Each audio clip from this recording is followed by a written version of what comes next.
안녕하세요. 혹시 여러분들 주변에는 공주병 말기에 거짓말쟁이가 있었나요? 아니면 능력도 안 되는데 일만 벌리고 수습은 하지도 않는 그런 뻔뻔한 사람은 없었나요? 저는 그런 사람들에게 장장 5년을 시달리며 살아온 40대 초반의 평범한 여자예요. 빠져나온 지 얼마 되지는 않았지만 그때 생각만 하면 지금도 가슴이 부슬거리고 머리로 피가 몰리는 기분이네요. 그 사람들이 누구인지 궁금하시나요? 바로 저의 시누와 시부였던 사람들의 이야기예요. 그 사이에서 남편이라도 정상적이었다면 다행이었을 텐데 저에게는 그런 작은 행운조차도 없었죠. 남편은 그런 시부녀의 성향을 골고루 이어받았거든요. 제가 제 결혼이 사기일지도 모른다고 생각했을 정도로 결혼 전에 남편은 정말 제게 잘해줬어요. 정말로 딱 결혼식 전까지만요. 남자가 결혼하면 바뀐다고들 하잖아요. 그냥 옛날 사람들 말인 줄 알았어요. 요즘 같은 시대에 그런 사람과 결혼할 여자가 어디 있겠어요? 그래서 저는 남편을 철석같이 믿었어요. 너무 잘해줬거든요. 혼자서도 잘했고 제 탓을 한 적도 없었어요. 그건 이혼하기 직전까지도 바뀌지 않았어요. 다만 한 가지 변수가 있긴 했죠. 시댁과 관련된 일에서는 칼 같은 면이 있었거든요. 처음에는 남편의 그런 모습에 편하게 생각하기로 했어요. 제가 시댁에 잘하기만 하면 남편도 그렇게 예민하게 굴지는 않을 거라고요. 그런데 그렇게 쉬운 문제가 아니었어요. 남편이 그렇게 싸고 도는 시부모님들이 문제덩어리였거든요. 저와 남편은 동갑내기 커플로 우리 사이에는 아들이 하나 있었어요. 결혼 5년 차에 저는 그 시댁과의 마찰이 극에 달하기 시작했어요. 처음에는 별거 아니었어요. 시모가 공주병 말기에 어떤 일이든 손가락 하나 까딱하지 않는다는 것은 결혼 직후 알게 된 사실이었어요. 신혼여행 직후 인사하러 들른 시댁에서 시모가 처음 한 말은 고생했니 잘 왔다가 아니었거든요.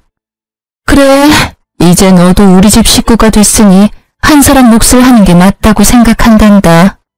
그러니 이번 주말에 우리가 먹을 밑반찬과 요리를 몇 가지 해오거라. 저는 당황했어요.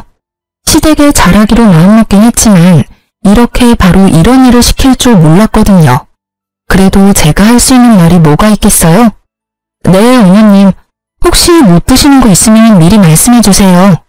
이 말뿐이었죠. 그렇게 말하고 돌아오는 길에 남편에게 이에 대해 말했죠. 나 요리도 제대로 못하는데 갑자기 이게 무슨 일인지 모르겠어. 게다가 일도 하는데 주말마다 음식을 해오라고? 아, 진짜. 당신이 어머님한테 말해서 식이라도 좀 늦춰줄 수 있을까? 대학 때 독립해 자취를 하며 일하다가 결혼을 하게 된 제가 요리에 익숙하지 않는 건 당연한 일이었어요. 게다가 요리를 잘하지도 못했고요. 자신감도 없었지만 실제로도 시간도 없었어요. 제 직장은 주 5일이 아니라 주 6일이었거든요. 토요일까지 나가야 하는 일에 시모의 그 말은 제게 있을 작은 여가 시간마저도 가져가겠다는 말로는 들렸거든요. 우리 엄마 고생 많이 하셨어. 나 학교 보내려고 안 해본 일 없을 정도로 많이 하셨고. 그래서 나 결혼하고 나면 일 그만두신다고 하셨거든. 그러니까 당신이 좀 이해해. 어머니가 쉬고 싶은 거니까 며느리가 된 자기가 고생 좀 해줘. 솔직하게 이 말이 정말 어이없게 들렸거든요. 고생을 한 어머님께 도움해주고 싶다는 남편 말은 이해가 됐어요. 친정엄마가 그렇다면 저도 도움해주고 싶을 때니까요. 그런데 왜 자기가 안 하고 나한테 그걸 시키려는 거죠? 왜 제가 이해를 하고 고생을 해야 하느냐 말이죠. 그 이야기를 하려다가 일단 입을 닫았어요. 싸우고 싶지 않았거든요. 제 성격이 원래 그렇게 호전적이지는 않아서 싸울 일은 만들지 않는 것에 중점을 두거든요. 생각한 대로 내뱉으면 분명 싸우게 될 것이고 결혼한 지 한 달, 아니 한 주도 안 된 우리가 싸우면 분명히 이 결혼에 후회할 거라는 생각이 들어서 겨우 참았어요. 그리고 그 주 중후부터 저는 시모를 위한 음식을 준비하기 시작했어요. 집에서 밑반찬 몇 가지와 잡채, 불고기 등을 해서 시댁으로 갔어요. 요리 솜씨에 자신이 있는 건 아니라서 불안했지만 그래도 요리를 완성했다는 보람은 있었거든요. 일요일에 오전 내내 만든 음식을 들고 오후에 시댁에 가서 저녁밥을 먹기로 했어요. 제가 만든 반찬들이 가득한데 시모가 음식을 먹더니 한마디 하더군요. 반찬은 간이 짜고 국은 싱겁고 요리는 맛이 없네. 넌 도대체 친정집에서 뭘 배운 거니? 이걸 사람에게 먹으라고 주는 거야? 너희가 먹는 거 아니라고 건성으로 요리했어? 조곤조곤 큰 소리도 내지 않고 잔소리하는 시모를 보며 꼭 화를 참았어요.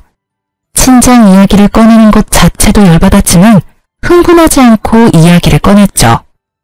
어머님, 제가 대학 졸업하면서부터 계속 일을 하는 바람에 요리를 배울 시간이 부족했어요. 시간이 조금만 더 있으면 괜찮아질 것 같은데 그때까지만이라도 좀 참아주세요. 그렇게 마음에 안 드시면 제가 다음부터는 반찬 가게에서 사올게요. 누구는 일 안 하니? 나도 평생을 일했어. 지금 좀 쉬는 것뿐이지. 요리를 배울 시간이 부족해? 부족하면 열심히라도 해야지. 뭐니 이게? 크기는 다 제각각에 간도 제각각. 요리에 기본이 안 되어 있지 않니? 그리고 반찬을 왜 사서요? 너 돈이 그렇게 차고 넘쳐? 아니면 힘들게 돈 버는 우리 아들 더 힘들게 하고 싶어서 그런 소리 하는 거야? 그것도 아니면 시모가 반찬 해오라는 말이 고깝게 들려서 사온다는 거야? 하고 싶은 말은 태산이었지만 또 참았어요. 시부도 남편도 여기 제 편을 들어주는 사람은 아무도 없었고 시모는 그런 제가 풀이 죽었다고 생각했는지 미친 듯이 몰아붙이더라고요. 정작 저는 한 귀로 듣고 한 귀로 흘리고 있었지만요. 다음부터는 음식을 사가겠다고 생각했거든요. 그런데 청천벽력 같은 소리를 들었어요. 네가 반성하고 있다면 이제부터 일요일 오전에 우리 집에 와서 음식 만들어. 내가 옆에서 지켜보면 정성스럽게 만들 수 있겠지. 제 계획이 산산조각나는 말이었어요. 게다가 일주일 중 일요일이 완전히 사라졌다는 뜻이기도 했고요. 저는 급히 남편의 옆구리를 찔렀어요. 그런데 남편이 모른 체 하더군요. 결국 알겠노라 답하고 돌아오는 차 안에서 저는 남편에게 한마디 했어요. 어머님, 너무한 거 아니야? 일주일에 6일 일하는 사람이 나야. 꼭 하나만은 휴일을 뺏어가야 하는 게 맞는 거냐고. 당신이 어머님한테 말 좀 해봐. 내가 무슨 말을 해줘? 당신이 싫으면 싫다고 말하면 되지. 그리고 내가 몇 번이나 말했잖아. 우리 엄마 고생하셔서 자기한테 부탁한다고. 하겠다고 했으면 그냥 하면 되지. 왜 나한테 그런 말을 해? 당신이 나랑 결혼한 이유가 당신 어머니 고생한 거 나한테 보상받으려고 그런 거야? 무슨 말을. 내가 왜 그런 이유로 당신이랑 결혼을 해? 그런 거 아니야. 당신도 진짜 너무하네. 그냥 이해만 좀 해달라고 했잖아. 이해는 해. 이해하고 있다고. 그런데 이런 식으로 사람 괴롭히려는 건 좀 아니지. 뻔히 주 6일 일하는 거 아시면서 왜 그러시는 건데? 그리고 당신이 내 사정 뻔히 알면 안 된다고 말이라도 해주던가. 어머니 힘든 거 이해하는데 왜 그 보상을 나한테 시키냐고. 당신이 직접 하면 되지. 며느리가 실무야? 내가 당신네 집 하느야 뭐야. 결국 심호 편드는 남편 때문에 저의 인내심은 극에 달했고 큰 소리를 내지르고 말았죠. 제가 이렇게까지 화내면 남편도 화낼 거라 생각했는데 무슨 일인지 답을 안 하더군요. 그렇게 집으로 돌아와서는 아예 아무것도 듣지 못한 것처럼 아무 일 없이 행동하더라고요. 제 말을 싸그리 무시하는 것만 빼면요. 무슨 말을 해도 돌아오지 않으니 저도 실력 행사에 나서기로 했어요. 참는다고 해결된 문제는 아니라고 생각했거든요. 제가 선택한 방법은 상대방이 나가 떨어지도록 만드는 거였어요. 그 다음 주부터 아예 음식을 엉망진창으로 했어요. 아니지, 모양은 예쁘게, 맛은 더럽게 없게 만들었죠. 짜고 맵고 신 음식들을 골고루 만들어냈어요. 그런데 알고 보니 시모가 저를 시댁으로 부른 이유는 따로 있더라고요. 제게 집안일까지 시키려고 하더군요. 그런데 더 열받는 게 뭔지 아세요? 제가 땀 뻘뻘 흘리며 세면대며 싱크대며 청소하는 사이에 시몬이 소파에 누워서 얼굴에 팩 붙이고 드라마 시청을 하더라고요. 며느리가 식모라도 되는 일 말이죠. 그래서 청소도 중간부터는 대충 했어요. 화장실 청소할 때 일부러 변기 닦던 솔로 세면대 닦고 샤워부스 닦고 다 했거든요. 그걸 보던 시모가 저한테 소리를 지르더라고요. 얘, 너 변기 닦던 솔로 세면대를 닦으면 어떡하니? 아, 어떻게 청소에 기본도 안 된 애가 시집을 갈 생각을 해? 아이고, 며느리를 잘못 들여도 한참 잘못 들였어. 어떻게 저런 게 들어와서 사람 속을 뒤집어놔? 할 줄 아는 게 어째 하나도 없는 거야? 죄송해요. 시키는 일이 많아서 빨리 하려다 보니 어쩔 수 없었네요. 아, 그러고 보니까 세탁기랑 건조기도 봐야 하는데? 저는 일부러 염장 뒤집어 놓듯 웃으며 이야기하고는 급한 척하며 세탁기 쪽으로 갔죠. 그리고 시모에게 크게 소리쳤어요. 어머님, 죄송해요. 검은색 바지랑 흰색 옷을 같이 빨았는데 물이 들었어요. 아, 건조기에 넣었던 아버님 바지도 줄어들었는데 어떡하죠? 제 말에 시모가 또 후다닥 달려와서는 한참을 소리쳤어요. 너 일부러 이러는 거니? 세탁기에 색깔 빨래 따로 하는 건 기본이잖아. 그리고 건조기 돌릴 때도 안 되는 것부터 확인하고 넣었어야지. 죄송해요. 제가 시간이 너무 촉박해서요. 오늘 저녁에 약속이 있는데 이 짧은 시간에 밑반찬에 요리며 화장실 청소, 싱크대 청소, 빨래까지 하려니 정신이 없었네요. 그러게 왜 일요일에 약속을 잡아? 일요일은 시댁 오는 날이라고 내가 말했지? 그런데 제가 6일을 일을 하니까 약속 잡을 시간이 없었어요. 어머님은 모르시겠지만 오늘 저녁에 저희 친정아버지 생신이거든요. 그래서 가족들이 모이기로 해서 뺄 수 없거든요. 넌 네 가족만 중요하고 우리는 중요하지도 않니? 우리하고 한 약속이 먼저지. 네 아버지 생신 축하면 다른 날 해주면 될 걸 왜 굳이 일요일 저녁으로 시간을 잡아? 그리고 너 매번 맞벌이로 하는 걸로 넘어가려고 하는데 네가 도대체 얼마나 번다고 생색이야? 며느리 복도 없는 내가 잘못이지. 어머님이랑 제가 언제 약속을 했나요? 어머님은 저한테 그냥 오라고만 하셨잖아요. 제가 그날 무슨 일이 있는지 물어보지도 않았고요. 그러면 다음 주 일요일에는 약속을 잡을 거니까 그날은 좀 빠질게요. 선약이 있으면 빠져도 되는 거 맞죠? 야, 너 지금? 시모는 어이가 없어도 한참 없는지 말도 잊지를 못하더군요. 하긴 속으로 욕을 한 바가지 하고 싶었을 거예요. 그치만 제가 그 욕 들을 필요는 없잖아요. 어머님은 며느리 복이 없는 게 아니에요. 매주 반찬 만들어 오는 며느리가 요즘 세상에 어디 있다고요? 그럼 다음 주는 좀 쉴게요. 어머님이 알아서 음식 만들어 드세요. 저는 그렇게 말하고 시댁에서 나왔어요. 하지 말아야 할 말을 했다는 생각보다 지금 이 순간의 개운함이 더 컸죠. 어른한테 대들고 싶지는 않았지만 상황이 상황이었으니까요. 시모의 저런 모습들이 저를 교육시키려 한 것처럼 보였거든요. 하라고 하면 무조건 해야 하는 그런 사람으로요. 그런데 그게 며느리인가요? 그건 고용인과 고용주 사이잖아요. 저는 시모의 그런 횡포에는 맞춰줄 수 없었어요. 그리고 그날 저녁에 남편이 집에 와서 저한테 한바탕 쏟아내더라고요. 당신 도대체 어머니한테 뭐라고 했길래 어머니가 알아놓으셔?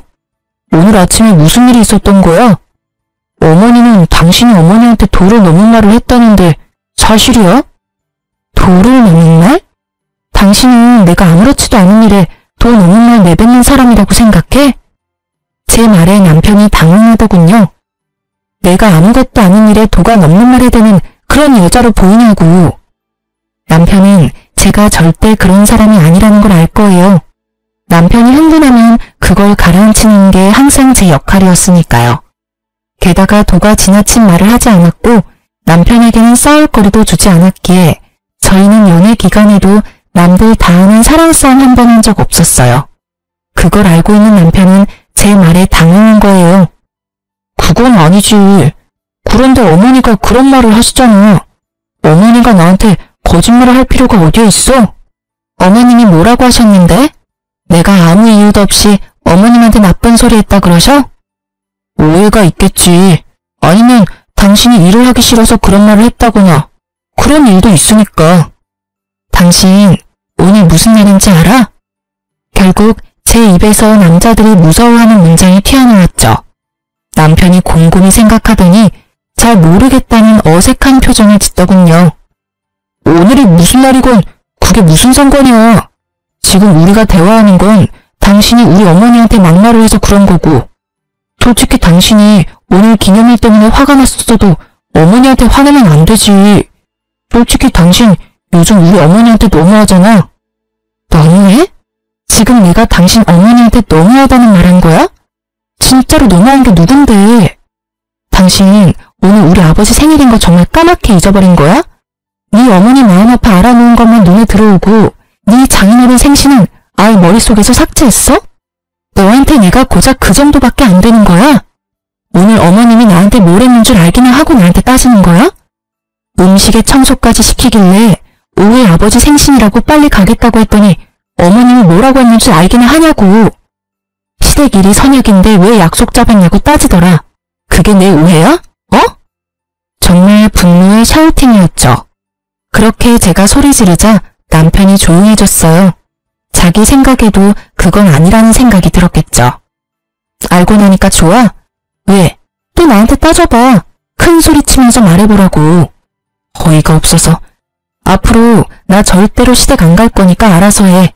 그리고 사람이 일을 해주면 돕는 신용이라도 하든지, 미안하다, 잘했다, 수고했다 말이라도 해주던지. 사람을 식모마냥 부리고는 뭐? 며느리 복이 없다고? 정말로 며느리 복이 없다는 게 뭔지 알려줄까? 결국 제 선언과 함께 저는 시댁에 들리지 않았고 시모도 저를 부르지 않았어요. 남편도 시모 이야기는 꺼내지 않았죠. 솔직히 내지르면서 불안하기는 했는데 그래도 참고 사는 건 정말 안 되겠다 싶었거든요. 이러다 진짜로 붙잡혀 살게 되겠다 싶은 생각이 들었으니까요. 불안해하면서 벌인 일이었지만 생각보다 결과는 나쁘지 않았죠. 하지만 그 뒤에 올 일들은 더 나빠졌어요. 결혼 5년 차에 상황이 정말 급변하게 됐거든요. 여보, 우리 본가에서 부모님이랑 같이 살지 않을래? 당신 화도 이제 좀 가라앉았고 어머니도 당신에게 미안해하고 있고. 합가하자고? 그건 절대 못해. 같이 살면 싸우기만 할 거야. 솔직히 나는 그러고 싶은 마음도 없고. 무슨 생각 때문인지는 모르겠지만 난 반대야. 일단 들어봐. 당신도 합가하는 게 더 편할지도 몰라. 우리 애도 아직 어린데 애 봐주신다고 하시잖아. 솔직히 애 키우느라 돈도 많이 드는데 같이 살게 되면 돈도 아끼고 이점도 많다고 생각해. 맞는 말이긴 했죠. 육아휴직 동안은 제가 애를 볼 수 있었지만 버는 돈이 얼마 안 되니 저축해둔 돈은 다 써버렸고 다시 일은 하러 가야 하는데 애를 어린이집에 맡기기에는 애가 아직 어렸으니까요. 분명 시모가 도와주면 수월한 면도 있을지도 몰랐어요. 하지만 시모와 제 궁합이 정말 최악이라는 게 문제였죠. 저는 시댁에 가지 않기로 했었지만 추석이나 설 같은 명절과 각종 시댁 경조사에까지 가지 않겠다고 말한 건 아니었어요. 주말마다 오라고 했던 일을 가지 않게 된 거였으니까요. 그런데 문제는 제 기강을 잡으려고 텃세를 부리려고 했던 시모가 다른 쪽으로 저를 괴롭히게 됐다는 점에 있었어요. 보통 어른들 보러 갈 때는 점잖게 꾸미고 가잖아요. 그런데 제가 꾸미고 올 때마다 시모가 제 물건을 탐내더라고요. 처음에는 가방이었어요. 그 가방은 제가 신혼여행 돌아오면서 큰맘 먹고 산 가방이었거든요. 그걸 달라고 하시더군요. 가져갈 가방이 없다면서요. 저는 당연히 당황하며 급히 돌려 말했죠. 신혼여행 기념으로 사온 거니 다음에 다른 가방으로 제가 직접 선물해 드리겠다고 말이죠.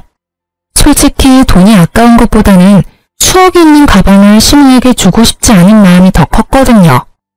그런데 못 주겠다는 뜻을 내비추자마자 시모가 아이고 내 팔자야 하면서 또 죽는 소리를 하더라고요.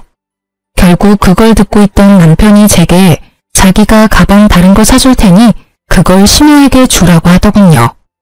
남편의 말 한마디에 결국 그 추억이 담긴 가방은 시모에게 넘어갔죠. 그런데 그 한 번뿐이 아니었어요. 그 뒤로도 제 액세서리며 화장품이며 제가 가지고 있는 걸 막무가내로 달라며 때를 썼어요. 솔직하게 말하자면 시모 나이에 사용하기에는 너무 어려 보이는 것들도 무작정 달라고 용을 쓰는데 정말 미쳐버리겠더라고요.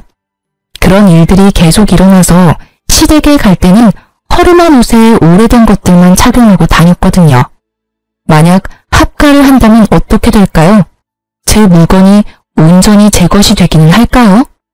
솔직히 그런 마음이 가장 먼저 들었어요. 그래서 합가에 필사적으로 반대했거든요. 남편에게도 말했죠. 당신 모르지? 내가 시댁 갈 때마다 왜 그렇게 허름하게 다니는지. 어머님이 내가 가지고 있던 거 다 뺏어가시니 아끼는 물건이나 새 물건은 절대로 가져가지 않는 거야. 그런데 합가? 내 물건이 남용하기는 하겠어?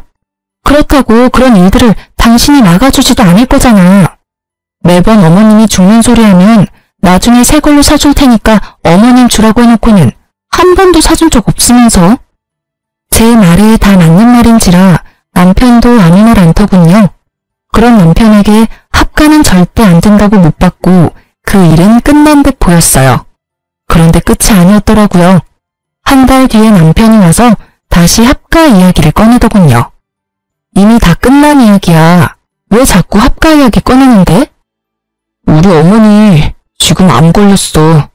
얼마 전에 건강검진 갔다 왔는데 암이래. 그런 어머니한테 혼자서 밥 차려 먹으라고 어떻게 그래. 당신이 좀 도와줘. 응? 암이라는 이야기에 저도 덜컥 겁부터 났어요. 요즘 세상에 암이 그리 희귀한 것도 아니지만은 그렇다고 해도 죽을 병에 가까운 이미지이긴 하잖아요. 많이 안 좋으셔? 생각보다 안 좋다고 하더라고. 대신 집에서 잘 챙겨 먹고 잘 쉬어야 치료도 잘 된다는데.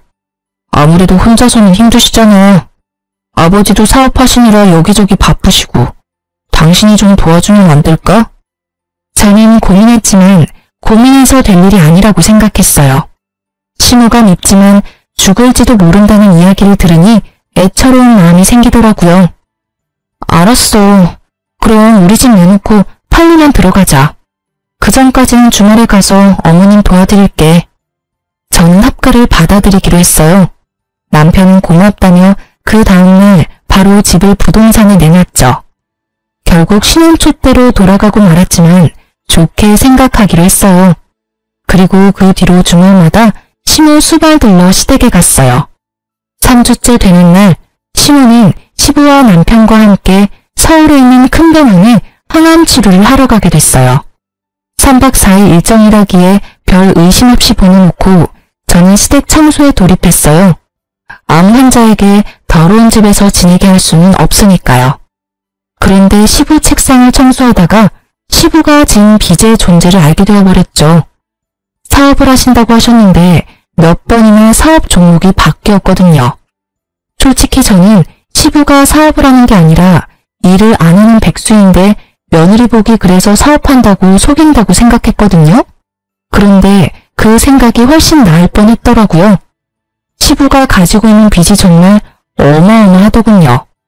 매달 그걸 어떻게 갚고 있는지조차 이해가 안 갈 만큼 돈이 나가고 있었어요. 그걸 보고 저는 또 한 번 기분이 안 좋아졌어요. 시부의 빚이 곧 우리의 빚이 될 날이 다가올지도 모르니까요. 게다가 시모는 죽을 날 받아놓은 환자고. 그렇게 생각하니 진짜 지금 하는 청소도 왜 하는가 싶을 정도로 의욕이 사라져버렸어요. 그때 저희 부모님에게 연락이 왔어요. 딸, 요즘 많이 힘들지? 힘들긴 한데 뭐 괜찮아. 그런데 무슨 일로 전화했어? 내일 너희 아버지랑 제주도 가잖아. 너희 오빠 가기로 해놓고는 못 간대서. 혹시 너 시간 괜찮으면 같이 갈래? 기회이긴 했어요.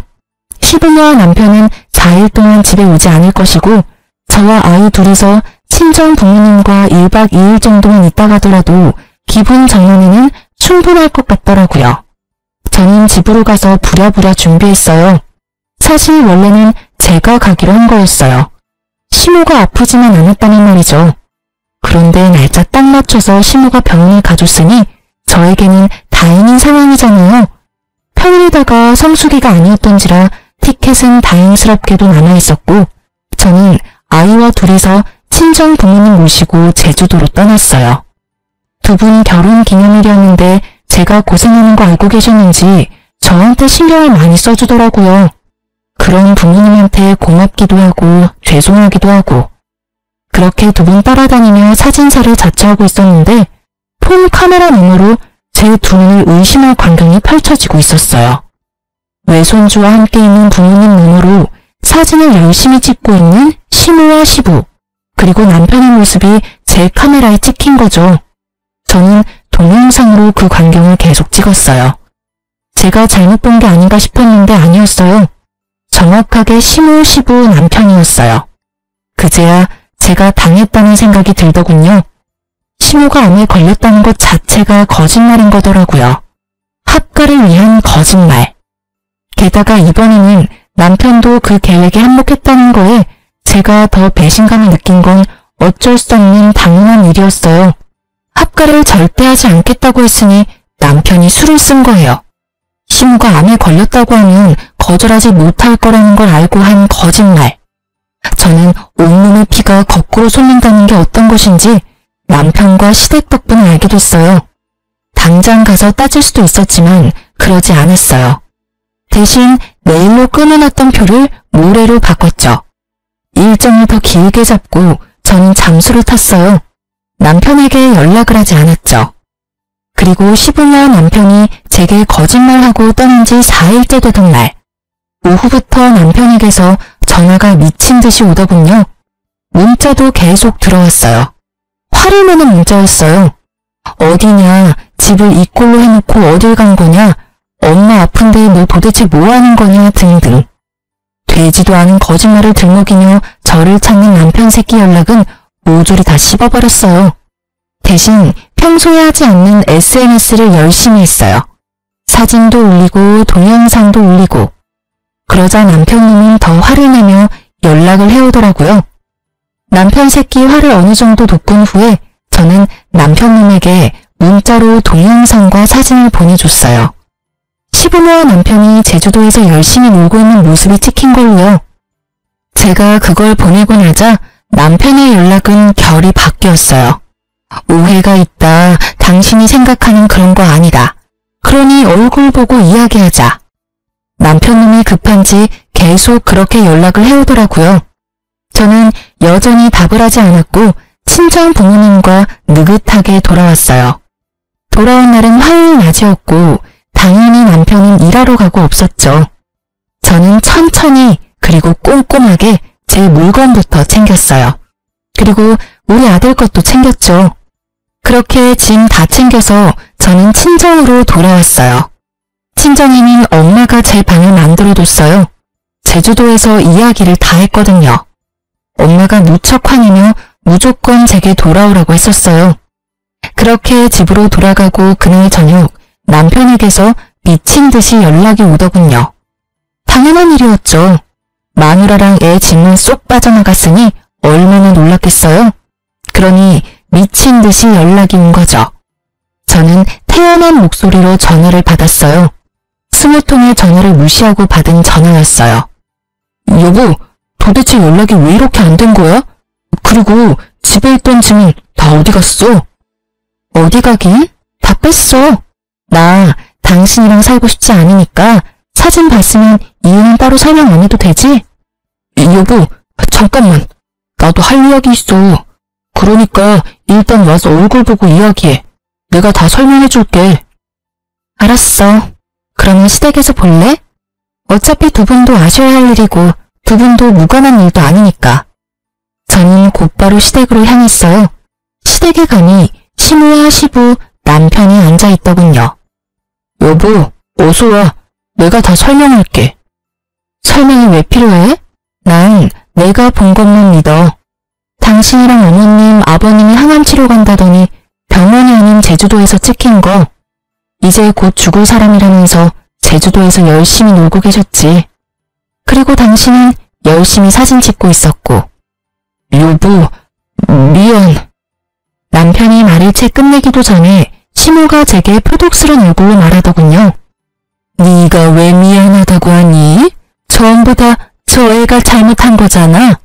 네가 처음부터 내 말 잘 듣고 시댁에 충실했으면 이런 일 생기지도 않았어.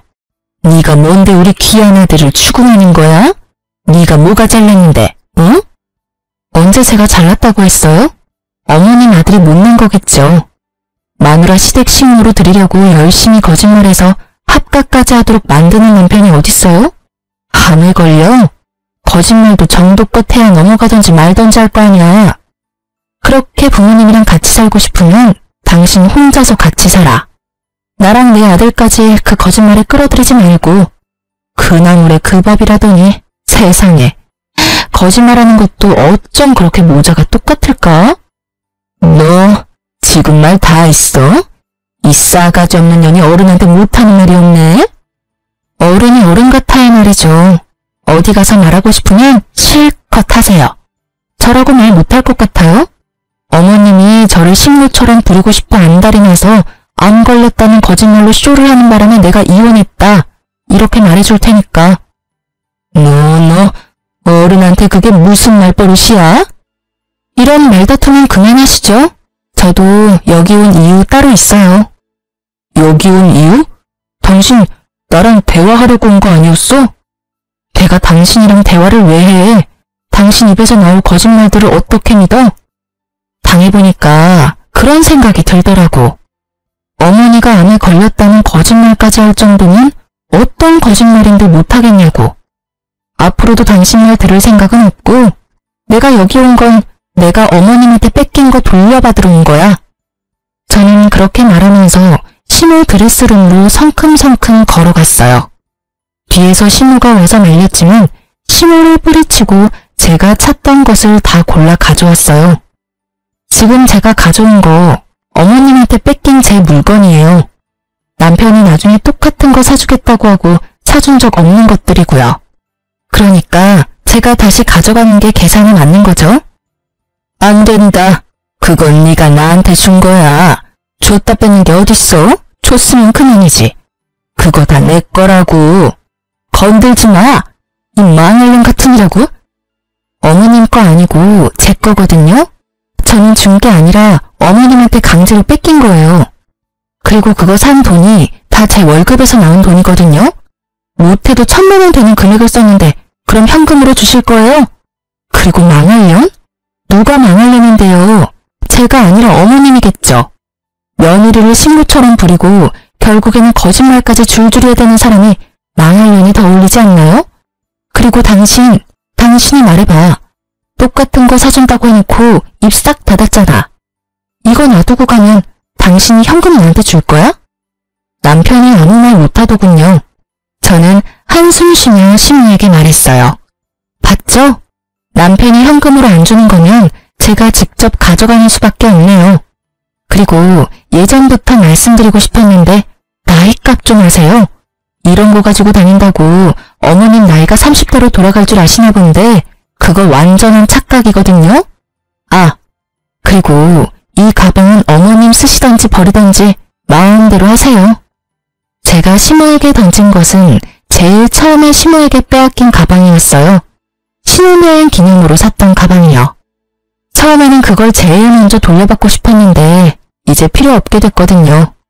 그 가방의 가치는 신혼과 사랑의 추억이었는데 이제 그딴 거 없어졌으니까. 저한테 휴지 조각보다 못한 물건이에요. 그러니까 어머님 가지세요. 필요 없으면 버리시고요. 제 말에 남편이 당연한 듯 저한테 말하더군요. 여보, 당신 진짜로 이혼 생각하는 거야? 내가 거짓말한 건 정말 잘못했어. 그렇지만 그렇다고 그거 한 번으로 이혼은 너무하잖아. 나한테도 기회를 줘야지. 기회? 기회 같은 소리하고 자빠졌네. 이 정도로 큰 거짓말로 사람을 속였으면서 기회? 난 사기꾼한테 기회를 줄 정도로 착한 사람이 아니거든. 지금 당장 다 뒤집어 엎어버리고 싶은 거 꼭 참고 있으니까 더 이상 내 성질 돋구지 말고 찌그러져 있어. 제가 화내는 걸 처음 목격한 남편이 너무 놀란 나머지 딸꾹거리며 제게서 물러서더군요. 사람이 참는데도 한계가 있는 법이거든? 사람이 좋게 넘어가려니까 호구로 보고 지랄이야. 누군 화를 못 내서 가만히 있었겠어? 똑똑히 들어. 나는 절대로 당신 용서 못해. 아니? 안 해. 남편을 향한 막말에 시모는 거의 졸도하듯 주저앉았고 저는 그 사람들 다 놔두고 그 집에서 나왔어요.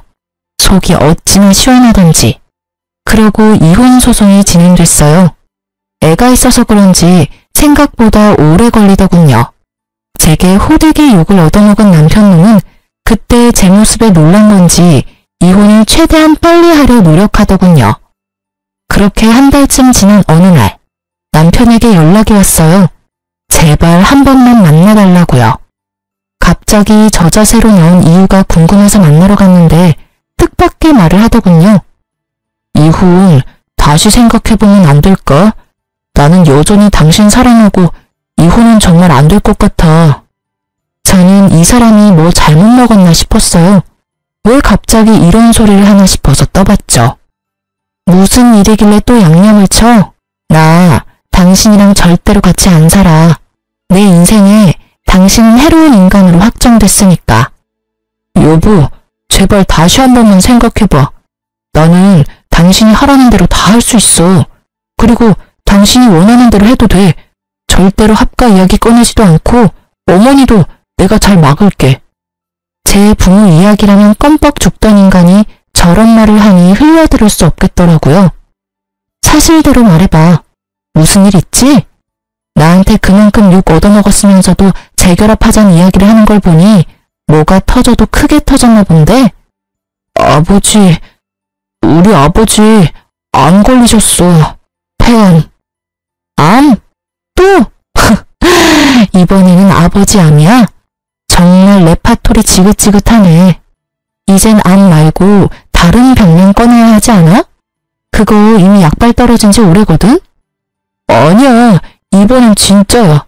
아버지 안 걸렸는데 집에 아버지 보살펴줄 사람이 아무도 없어. 그래서 나더러 재결합해서 수발이나 하라고? 내가 미쳤어? 설사 당신 말이 진짜라도 내가 왜 해? 수발 둘라는 건 아니고 내가 다 할 테니까 당신이 집을 좀 맡아주면 안 될까 해서. 낮에는 어차피 어머니가 병간호 할 거고 저녁에는 내가 갈 거야. 그런데 그러면 내가 쉴 시간이 없잖아. 그러니까 당신이 집에서 밥도 좀 해주면 나도 편할 거고. 솔직히 어머니가 제대로 병간호를 못하니까 매번 내가 불려나가거든. 게다가 지금 집에 일 생긴 것도 내가 다 떠맡게 돼서 몸이 10개라도 부족해. 그래서 네가 할 일이 너무 많으니 나더러 다시 돌아와서 그 일 좀 나누해라. 그 말이지? 진짜 사람 참 안 변하네. 어떻게 그렇게 이기적인 그대로인지 모르겠네. 내가 왜 당신 대리효도를 해야 하는데? 못하겠으면 포기하면 되잖아. 그런데 왜 그렇게 붙잡고 있어? 애초에 그 이야기가 진짜도 아니겠지만, 그리고 아무리 봐도 내가 손해잖아. 당신이 손해볼 일 아니야. 그냥 당신이 돌아오기만 하면 나도 힘낼 수 있고 아이도 아빠 곁에서 더 안정적으로 클 거고. 헛수작 부리지 말고 그냥 가. 나한테 부탁해서 될 일 아닌 거는 알고 있지? 효도를 하고 싶으면 네가 직접 가서 해. 당신은 그게 문제야. 알아? 당신이 해야 할 일을 매번 다른 사람한테 떠넘기잖아. 그리고 나는 당신 이야기 못 믿어. 믿고 싶은 마음도 없고. 솔직하게 말해서 그렇게 크게 거짓말한 사람을 다시 믿는다는 게 더 어려운 일 아니야? 나는 죽었다 깨어나도 당신 말 못 믿어.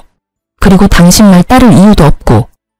그러니까 여기서 삽질하지 말고 차라리 그 시간에 다른 사람이나 찾아. 저는 그렇게 말하고 남편을 버려두고 나와버렸어요. 양치기 소년의 이야기가 생각나더라고요. 양치기 소년의 거짓말에 반응하던 마을 사람들의 기분을 알 것 같았죠. 누가 저 말을 믿겠냐고요. 그래도 혹시나 해서 수소문을 봤더니 시부가 진짜로 암에 걸리긴 했더라고요. 그리고 시모가 시부 수발을 드는 것도 사실이었고요. 남편놈이 거짓말은 하지 않았지만 그렇다고 모든 걸 이야기한 게 아니란 것도 알았죠. 이혼 전에 제가 발견했던 시부의 빈말이에요. 사업한다고 여기저기 돈 빌리는 바람에 생긴 빚이었는데 전 남편이 그걸 갚으려고 현재 투잡, 쓰리잡까지 뛰고 있다고 하더군요. 우리가 같이 살던 집까지 팔았는데도 그 빚이 충당이 안 돼서 결국 저녁과 야간 시간대에 일을 한다고 하더군요. 그 소문을 들으니 남편놈이 제게 와서 그렇게 애절하게 말한 이유를 알겠더라고요. 시부가 벌려놓은 일도 수습해야 하는데 시모는 아예 아무것도 할 줄 모르고 자기 얼굴만 보며 꾸미기 바쁘니 남편놈이 속 답답한 것도 이해가 되긴 했어요. 그렇다고 제가 가서 도와줄 일은 아니죠. 저와 남편은 이제 남남이잖아요. 남의 집 사정에 왜 발을 들이겠어요? 어쨌든 시모는 결혼 초부터 군기 잡으며 자기 수발 들도록 만들려다가 결국은 본인이 직접 수발 들게 됐어요.